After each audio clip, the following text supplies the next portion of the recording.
আজ পর্যন্ত বিএনপির সাথে ভারতের গোপন গোপন বৈঠকের কথা আছে। শেরেবাংলা একে ফজলুল হক বলতেন যে ক্যালকাটার দাদারা যখন আমার খুব প্রশংসা করে তখন আমি মনে করি আমি ভ্রান্ত নীতিতে আছি। এটা মোশাররফ আহমদ ঠাকুর উনি দুই তিনটি অভিযোগ তুলেছেন। একটি হচ্ছে নির্বাচনের আগে বিএনপি নেতাকর্মীরা ভারতে গেছেন, কিছু গ্রিন সিগন্যাল নিয়ে আসছেন, এরকম কথাও তিনি অভিযোগ করছেন। এবং সেই সাথে এই বিষয়ে বিশেষ করে দীনেশ ত্রিবেদী যে বক্তব্য দিয়েছেন সেই বক্তব্যের কোনো প্রতিক্রিয়া সরকারের পক্ষ থেকে না আসার কারণে কি ডাক্তার জাহিদুর রহমানের এই বিষয়টাকে আবার একটু নক করলো কিনা? না, একদমই না। বিএনপি সম্পর্কে বিশ্বাস করে, ন্যায্যতা এবং সমতার সম্পর্কে বিশ্বাস করে, গোপন সম্পর্কে বিশ্বাস করে না। গোপন সম্পর্ক কারা করছে? বাংলায় একটা প্রচলিত কথা আছে, যে মেয়েটি গরমে কেঁদে ফেলে গরম সহ্য করতে না পেরে, সেই মেয়েটি বাঁশঝাড়ের পেছনে গোপন অভিসারে যায়। যে মেয়েটি সম্পর্কে, যে সংগঠনটি সম্পর্ক নিয়ে উথাল পাতাল ঢেউয়ে টালমাটাল, সে কিনা গোপনে বৈঠক করে। আর ও বললেই আমি শুনবো যে বৈঠকটি গোপন রাখতে হবে, সম্পর্কটি গোপন রাখতে হবে। গোপন সম্পর্ক খারাপ। মানে কোন কথা বলছেন? আমাদের জামাতের আমির যে বললেন আমার সাথে গোপন বৈঠক হয়েছিল, ওরা বলেছিল আমাকে গোপন রাখতে। আমি শুনবো কেন? আমি শুনবো কেন? প্রথম কথা হচ্ছে, আজ পর্যন্ত বিএনপির সাথে ভারতের গোপন গোপন বৈঠকের কথা আছে? কোনো গোপন বৈঠক নাই। উনি বলছেন যা বৈঠক আছে নির্বাচন আগে গেছেন। ভারতে যাক আর বাংলাদেশে কথা হোক, ভারতে কথা হোক বাংলাদেশে কথা হোক, সেই কথাটা হবে প্রকাশ্য।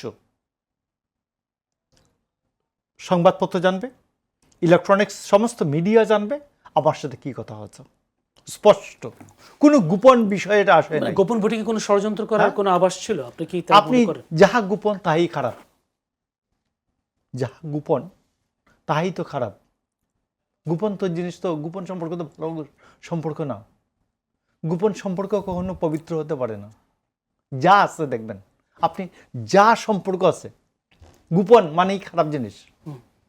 তো গোপন যদি সম্পর্ক করে তার ফলাফল তো পাওয়ার কথা, ফলাফল কি তারা পেয়েছে কিনা? ফলাফলের প্রশ্ন এখনো কি আমরা বলতে পারি? বাংলাদেশ ভারতের যে সম্পর্কটা, এই সম্পর্কটা যে এখনো যে ফাইনাল হয়ে গেছে, একটা ফাইনাল স্টেজে আসছে এই 12 তারিখের নির্বাচনের পরে।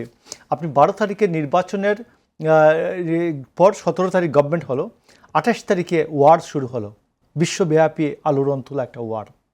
আপনি দেখবেন তারপরে 15ই মার্চে এসে দেখবেন যে হাম নিয়ে একটা টালমাটাল অবস্থা হলো। বিগত সরকার, অন্তর্বর্তীকালীন সরকার হামের টিকা কিনে নাই, এইসব কারণে একটা হাম নিয়ে একটা জরুরি অবস্থা গেল। মানুষের জীবন মৃত্যু, বাচ্চাদের জীবন মৃত্যু। তো এই অবস্থার মধ্যে আজকে মাত্র গভর্নমেন্টের প্রায় 3 মাস শেষ হয়েছে, 3.5 মাস। তো এই অবস্থায় যে একটা কূটনৈতিকভাবে যে সব কিছু নির্ধারিত হয়ে যাওয়ার কথা, এরকম পর্যায়ে আসে না এখনো। তো এই জন্য আমরা বলছি ভারতের সাথে সম্পর্ক হবে ন্যায্যতা এবং সমতার ভিত্তিতে।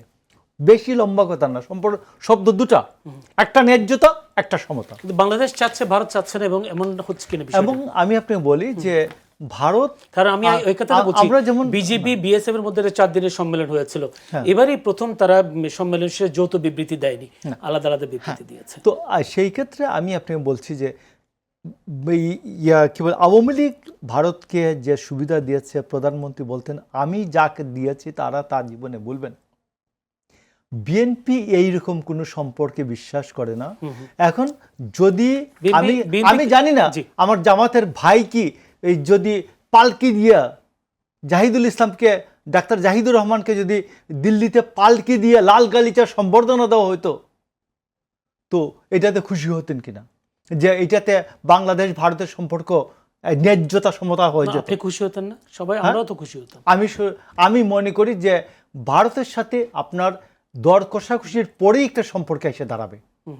ন্যায্যতা সমতা সম্পর্কটা এতদিন একটা একতরফা সম্পর্ক ছিল ভারতের সাথে বাংলাদেশের, প্রায় 16-17 বছর। তো ওই জায়গার থেকে আপনি সরবেন, আর ভারত আপনাকে একেবারে চুমু দিয়ে লাল গালিচা সম্বর্ধনা দিয়ে পালকি দিয়ে নিয়ে যাবে, এটা তো মনে করার কোনো কারণ নাই। আচ্ছা, আমি তো একটা আপনাকে প্রশ্ন- মনে করতে হবে, জাহিদুর রহমানের বিষয়টা নিয়ে মনে করতে হবে যে ভারতের সাথে বিএনপি বার্গেইন করছে, দর কষাকষি করছে তার পজিশন নিয়ে, তার ন্যায্যতা নিয়ে, সমতা নিয়ে। এই জন্য ভারত কিছুটা সে নাখুশ হতেই পারে। সেক্ষেত্রে আমি যদি এভাবে বলি, আওয়ামী লীগ ভারতের সাথে সম্পর্ক করেছিল, বিএনপি কার সাথে সম্পর্ক করতে চায়? আমি আপনাকে বলি বিএনপি সবার সাথেই সম্পর্ক করবে, কিন্তু ভিত্তিটা হচ্ছে ন্যায্যতা, সমতা। এতে 2 ঘন্টা বসায় রাখুক আর না রাখুক, আমি আপনাকে বলি যে যখনই দেখবেন, শেরেবাংলা একে ফজলুল হকের একটা কথা আছে, আমি আবার মনে করি, শেরেবাংলা একে ফজলুল হক বলতেন যে ক্যালকাটার দাদারা যখন আমার খুব প্রশংসা করে, তখন আমি মনে করি আমি ভ্রান্ত নীতিতে আছি, আমি বিভ্রান্ত, আমি আমার স্বদেশের ভাইদের বিপক্ষে কাজ করছি। আর ক্যালকাটা যখন আমার সমালোচনায় আমাকে বিদ্ধ করে, আনন্দবাজার যখন আমাকে সমালোচনায় বিদ্ধ করে, তখন আমি বুঝি আমি সঠিক পথে আছি, আমি আমার স্বজাতির স্বার্থ সঠিকভাবে আমি রক্ষা বিএনপি কোন করছি। পথে আছে? সঠিক পথে আছে? আমি মনে করি বিএনপি সঠিক পথে আছে, এবং ভারতের সাথে দর কষাকষির পরেই একটা সম্পর্ক নির্ধারিত হবে। ভারতের সাথে সম্পর্ক নির্ধারণের পর্যায়ে আছে, ভারতের সাথে সম্পর্ক নির্ধারিত হয়নি। জি, ধন্যবাদ। আতিকুর রহমান, উনি একটু অভিযোগ করেছেন গোপন সম্পর্ক খুবই খারাপ, বাসজারের গোপন সম্পর্কের কথা বলছেন, জামায়াত আমির গোপন সম্পর্কে বলেছেন, গোপন কথা না বলতে বলেছেন, এই সম্পর্ক খুবই খারাপ। এবং সেই সাথে পাকিস্তানের সাথে ভালো সম্পর্ক হবার কারণেই কি আসলে ইন্ডিয়ার সাথে সম্পর্ক দূরত্ব বাড়ছে? আপনার কি মনে হয়? দেখুন, দাদার বক্তব্য তো আমার প্রয়োজন নাই, যেহেতু এটা কোনো আনুষ্ঠানিক বৈঠক হয় নাই। জামাতার আমিরের অসুস্থকালীন সময় তারা এসেছেন দেখার জন্য, এবং তারা নিজেরা, এবং এটা তো সর্বপ্রথম জামাত আমিরই কিন্তু আগে প্রকাশ করেছেন, তারা প্রকাশ করার আগে। তার মানে আমরা আমাদের জায়গা থেকে এটা বলেছি। আমরা মনে করি রাষ্ট্রের ওপেন ডিসকাস হতে হবে। আর জামাত তো কখনো ক্ষমতা যায় নাই, কারণ ক্ষমতা না গেলে তো কোনো চুক্তির কোশ্চেনও তো আসে না। যেহেতু বাংলাদেশে ক্ষমতা গিয়েছে বিএনপি, জাতীয় পার্টি এবং আওয়ামী লীগ গিয়েছিল, জামাত তো সে জায়গায় আমরা যাইনি। সুতরাং আমরা কিভাবে চুক্তি করবো না এখনই বলার কোনো সুযোগ নেই। আমরা দেখেছি 24 নির্বাচনের আগে জাতীয় পার্টিকে জিএম কাদেরকে ডেকে বৈঠক করেছিলেন, তো ওটাই বললাম। দেখুন, এবং জিএম কাদের তখন কি বলেছেন বলা যাবে না। হ্যাঁ। দেখুন, আমি যদি আপনাকে সেরকম বলি, বৈঠক এখন পর্যন্ত ভারতের জন্য বাংলাদেশের তাদের আধিপত্যবাদ বজায় রাখার জন্য তারা সবচেয়ে বেশি চ্যালেঞ্জ মনে করে ইসলামপন্থীদেরকে। আপনি যত ইসলামপন্থীদেরকে নানাভাবে সংজ্ঞায়িত করবেন না কেন, বাংলাদেশের যে কোনো গোলযোগ যাই হোক, সবার আগে ইসলামপন্থীরাই কিন্তু দেশ রক্ষার জন্য এগিয়ে যাবে, এই মেসেজটা কিন্তু তাদের কাছে আছে। এই জন্য তারা কখনোই চায় না একটা বন্ধুত্ব তৈরি হোক। দেখুন, আওয়ামী লীগের সাথে বন্ধুত্ব তাদের তো ছিলই, যাদের তো মানে বন্ধুত্বের কোনো সীমা পরিসীমা নাই, একসময় বিএনপির সাথে হয়ে যাবে আমরা মনে করি। কিন্তু তারা কিন্তু তাদের কূটনৈতিক পলিসিতে কখনো কোনো ইসলামপন্থীদের সাথে একটা আন্ডারস্ট্যান্ডিং করার এখনও পর্যন্ত ভারত সেই জায়গায় তারা আসেনি, যার জন্য তারা লুকোচুরি সেখানে করছে। তারা মানে আসবে কি আসবে না, কিন্তু আমরা মনে করি যে কোনো রাষ্ট্রের সাথে, যেটা ঠাকুর বলেছেন, আমাদের বক্তব্য ন্যায্যতা এবং সমতা, আমার দেশের স্বার্থ ঠিক রেখে যে কোনো দেশের সাথে আমার মানে সম্পর্ক হতে পারে, এটি হচ্ছে সবচেয়ে হলো বেসিক কনসেপ্ট। কিন্তু সেই জায়গায় আমরা বলছি, সেটা তো আমরা জেনেছি, কিন্তু অন্তর্বর্তী সরকারের সময় আমরা দেখেছি পাকিস্তানের দিকে একটু ঝুঁকে পড়তে বাংলাদেশ। না শুনে ঝুঁকে সেই কারণে কি এটি হলো বাস্তবতার পার্ট। এটি আমরা কোনো দেশকে আলাদা মিন করা দরকার নেই। বাংলাদেশের স্বার্থ যেখানে আসবে সেখানে আমরা যাব, যে দেশ হোক, চীন হোক, আপনারা মনে করেন যুক্তরাষ্ট্র, আমাদের স্বার্থটা গুরুত্বপূর্ণ। আমার শ্রমবাজার আছে, আমার ব্যবসায়িক স্বার্থ আছে, যেখানে আমার ব্যবসায়িক স্বার্থটা অগ্রাধিকার পাবে, যেখানে দেশের জন্য আমি সেই কাজটাই করবো। এখানে কোনো দেশকে ভিন্ন কোনো দৃষ্টিতে দেখা কোনো প্রয়োজনটা আসলে আমার, যদি ভারত করবো অসুবিধা কী আছে? যদি ভারতের সাথে আমার তিস্তা চুক্তি নিয়ে এখানে সমস্যা আছে, এখানে ভারতের পানি বন্টন নিয়ে আমরা কথা বলি, যদি ভারত ন্যায্যতা দেখায় সম্পর্ক কোনো অসুবিধা নাই।